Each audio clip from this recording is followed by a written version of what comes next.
The Handala has finally set sail. Handala is a vessel that is making its way to Gaza as we speak as part of the Freedom Flotilla Coalition, attempting to break the heinous, illegal, immoral, disgusting siege on Gaza. I'm joined today by one of the many activists on board, Robert Martin. Robert, thank you for joining us from aboard the Handala. Thanks for having me again. Appreciate it.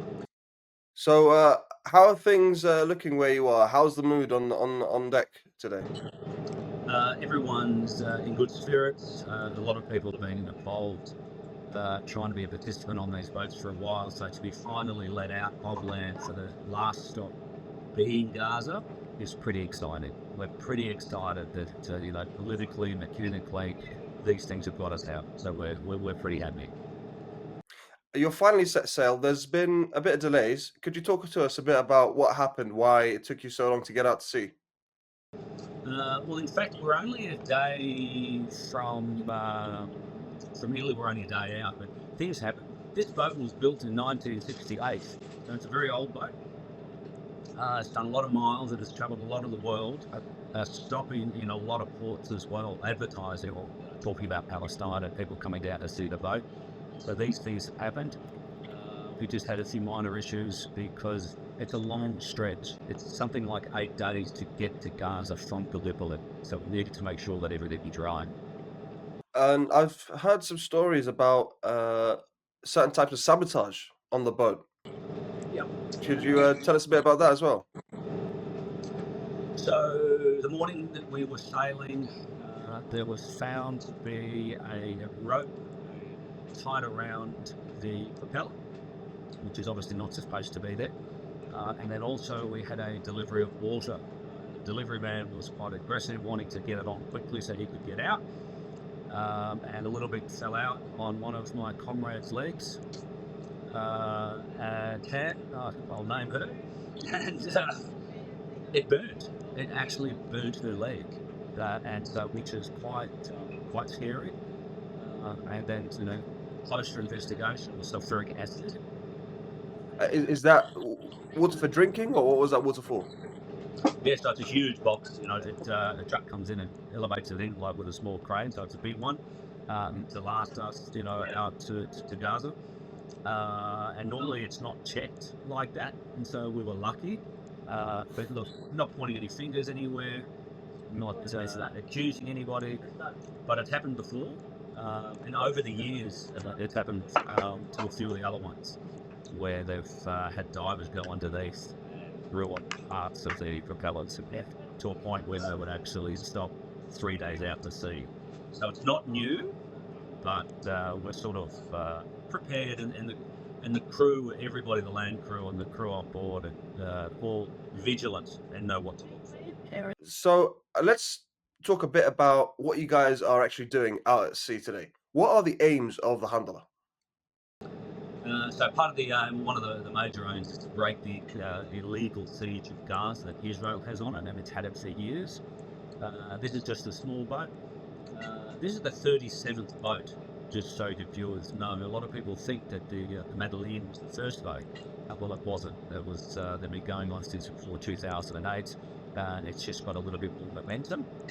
There's more eyes on Gaza at the moment. There's more eyes on Israel at the moment for their getting away with murder. And so, the aim is to do this, what you and I are doing, to talk about Palestine, to talk about Israel, to talk about the starving Palestinians, the kids dying of famine, forced, man-made famine. This is part of what we need to shine a bright light on. We believe this is the way to do it. We do have aid. It's only a very, very small amount. It's not going to do anything, and we do have some medication and a whole lot of teddy bears that people have donated to take to the children of Gaza, so we hope to take them as well.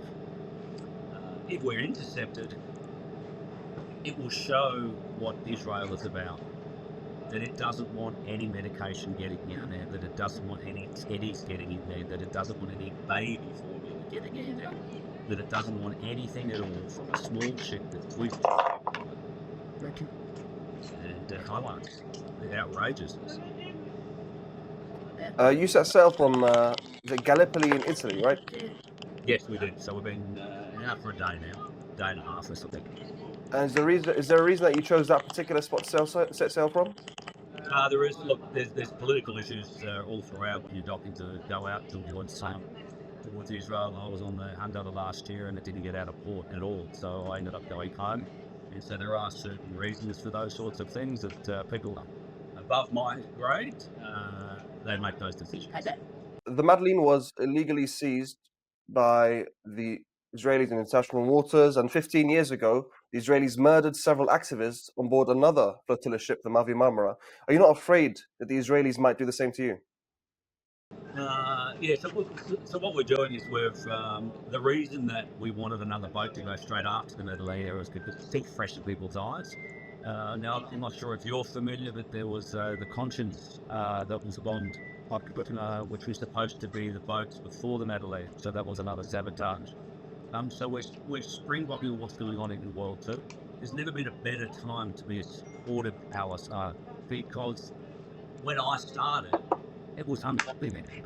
But today, people are now aware of what Israel is capable of doing, and it's making a big difference. People are happier to pick up a flag. People are happier to wear a kafir or go to a protest. You asked me about the Madalena and whether or not we were frightened. We are frightened because we don't know what's going to happen, but we can't stop doing things to allow Israel to get away with what it's doing with the illegal siege. And the reason that we're sending another boat, being the Handala, is because the siege is continuing. We won't stop sending boats until the siege ends. We will send more boats after more boats after more boats until the illegal occupation of Gaza ends. That is what's going to happen. Thank you, Robert. Wish you all the best on your trip, and I hope we can continue having conversations like this throughout your journey. I hope so. I always enjoy it.